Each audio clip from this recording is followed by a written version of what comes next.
He was a poor student in school, which helped his father become president. I'm Richard. And I'm Gary, and these are our incredible stories.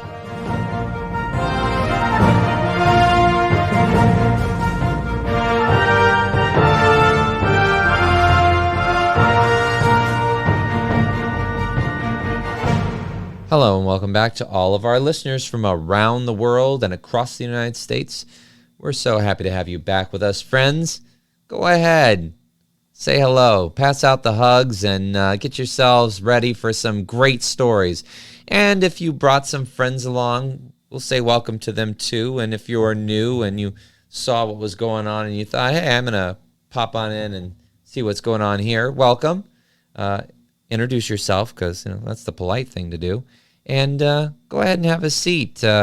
I'm sure once you get to know everybody, you'll find a few friends here, and I'm sure that you'll enjoy listening to our stories. And if you like them enough, well, come back every Friday, because we've got some new stories to share. And if you think that there might be somebody you know that likes these kind of stories, well, invite them along next time you come over for some incredible stories. Yes, one of the things that Gary and I always do is we search worldwide, all sorts of media, books, what have you, and are constantly on the lookout for stories that will entertain you. And that's our hope. If we can entertain you, then we feel that we've done a successful job with the podcast. So I'm, again, absolutely thrilled that you're with us this evening, that you've chosen to spend some of your valuable time with us. And I think that you'll find our story a little bit unusual tonight. So unusual. Mm-hmm. In a previous podcast, we talked about Robert Todd Lincoln. He was Abraham Lincoln's son. And for our foreign listeners, Abraham Lincoln was the 16th president of the United States. That's correct. So Robert Todd Lincoln was Abraham Lincoln's son. And we said in our the last time we talked about him last year, that his son seemed somewhat like a jinx because he was connected in one way or another with the assassination of 3 American presidents. And so people thought, oh my goodness, that's kind of a jinx. So that's one thing that he had going for him, but sure enough, there's something else. Uh-oh, what did he do now? It turns out that he was a poor student. And the sunshine here that comes forth from this cloud is because he was a poor student, his father did something which ended up putting him on the path to the presidency. So isn't that a wacky way to gain the highest office in the land? Put Robert on the way to presidency, or Lincoln? Abraham is his father. Mm-hmm. So Robert is the one who was a poor student, if you recall. Yes. All right. Now this, he tried to get into Harvard University back in 1859. Now, his father, Abraham, was elected president in 1860. So we're talking about trying to get in, his son trying to get into Harvard a year earlier than that in 1859. So the Lincolns lived in Springfield, Illinois at the time. Abraham Lincoln had a fairly good law practice there. Yeah. He had served in Congress, in the House of Representatives, and he was back home at the time, had a nice law practice in Springfield. And he soon learned that his son Robert failed 15 subjects. Ooh, that's a lot. Yeah.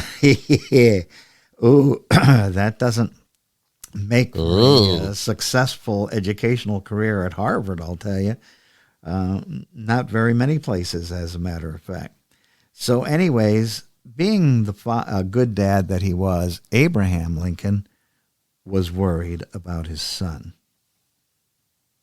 Because, of course, he was flunking. Like all fathers, he wanted his son to make good grades and obtain a good education. Abraham was a self-taught lawyer. He wanted his son to do better than that, be better than that. Uh-huh. And you can understand that. Most fathers want better for their children. Of course. Or the best, let's say that, for their children. So he made plans to take a fast trip east from Springfield, Illinois, and mainly to boost Robert's morale. Robert was feeling down in the dumps over 15 subjects and failing grades. And Abraham was going to urge him to study just a little bit harder. So Abe arrived back east and spent a lot of time with his son one-on-one, tutoring him so that he could get into Harvard and succeed at Harvard. Yeah. Now, while Abraham Lincoln was back east doing this for his son, he was invited to have dinner with somebody named Horace Greeley. Horace Greeley. Yes, he was a very famous editor-publisher and really a political kingmaker of the day. Okay. He's the one that famously said, "Go west, young man, go west." I think that was during the gold rush, I believe. So anyways, Horace Greeley was more famous than Abraham Lincoln at that point.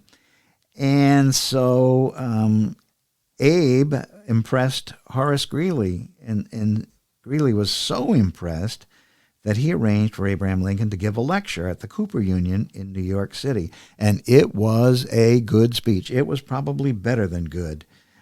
Abraham's folksy frontier delivery went over big with the New Yorkers.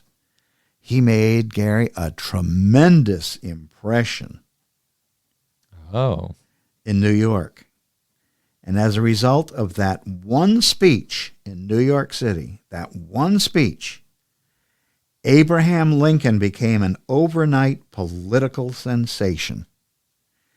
Wow. He was vaulted into the national political picture. He became a prime candidate for the Republican presidential nomination. He won that nomination at the GOP convention, beating out William H. Seward. He was the man who became Lincoln's Secretary of State. Oh, wow. And he was also the one who arranged for the United States to buy Alaska from Russia for 2 cents an acre. Wow. Yeah. So anyways, Lincoln beat out Seward for the nomination. So think about this, Gary. Indirectly, because of his son failing 15 subjects and having a really tough time getting in and staying in Harvard because he was such a poor student, Abraham Lincoln became president of the United States. Because of his son's failing grades. Yeah, because he decided to go help his son, mentor his son, and get him into Harvard and get him graduated. Wow. So unbelievable. I have other good news besides Lincoln's election to the presidency. Robert buckled down after this, and he became a very good student, as a matter of fact. Really? Mm-hmm. He did quite well. Now, on the night of his father's death at Ford's Theater, this is one of the reasons folks thought Robert might have been a jinx. He turned down an invitation to accompany his parents, and he said he was fatigued, and he had spent much of his recent time in a covered wagon at the battlefront, so he decided not to go. He declined. Yeah, so this is one of 3 presidential assassinations that he was linked to in that way. So weird. Yeah. After the war, he married a lady named Mary Eunice Harlan. They had 3 children together. He completed law school in Chicago. He built a successful law practice like his dad had, and he became very wealthy representing corporate clients. Really? Yeah. Then, guess what? He served as the United States Secretary of War under President James A. Garfield, who, by the way, was one of the other assassinated presidents he was connected with. Oh, man. And also under Chester Arthur. And then, under President Benjamin Harrison, he became a United States minister to the United Kingdom. this guy is going places. Yeah. And he wasn't doing anything but running around in failure circles when in 1859, when his father felt compelled to take the long trip from Springfield, Illinois, to New York and I guess Massachusetts, where Harvard is located, Yeah. and get Robert on track. So he became the attorney representing the Pullman Palace Car Company. You've heard of Pullman sleeper cars on the trains? Oh, yes. Uh-huh.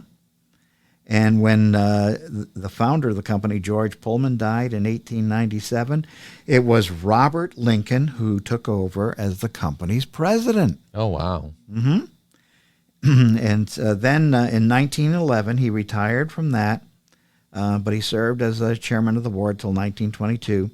And then he died in 1926, 6 days before his 83rd birthday, and he's buried at Arlington National Cemetery. So how about that? That is something else. Huh? From rags to riches, from failure to success. Wow, he really did do something. Yeah, something happened, and he really buckled down, and his father must have really motivated him. And, Well, when you're the son of the Abraham Lincoln. but see, Lincoln come wasn't on. even nominated as president at that yeah, point. but I mean- he was an attorney. But he was Abraham Lincoln. Yeah, he was. Come on, Abraham. And so he inspired a nation, so I'm sure he also could inspire his son. Let's talk a moment about Horace Greeley. That address at the Cooper Union that I mentioned, Yeah. Greeley urged his readers in his newspaper to go hear Lincoln, and he also accompanied Lincoln on the platform because at the time he was thinking of Lincoln running as a nominee for vice president. He was actually supporting William Seward. Oh, really? And wanted Lincoln as the vice president on the ticket. But as it turned out, it was Abraham Lincoln who emerged in number one, who emerged as our 16th president, who presided over the United States in a time of civil war. That's what he does. And was assassinated right at the very end of the war, so that he never enjoyed the peace that came afterwards. It's a shame. Yeah. But Robert, his son, is quite an incredible individual when you think about it. Oh, I'd say so. I would say so. Yeah. That's going from, again, rags to riches. Yeah. It Not really many is. people do that. Yeah. Abject failure to, outstanding success. But really, how ragged are you if you can afford to go to Yale or Harvard or any one of those schools? His dad was paying for that. Yeah. So maybe not, maybe from upper middle class to riches. Yes. So anyways, that's another unusual story, and hope you folks enjoyed it very much. Absolutely. And until next time, I'm Richard. and I'm Gary, and this was an incredible story.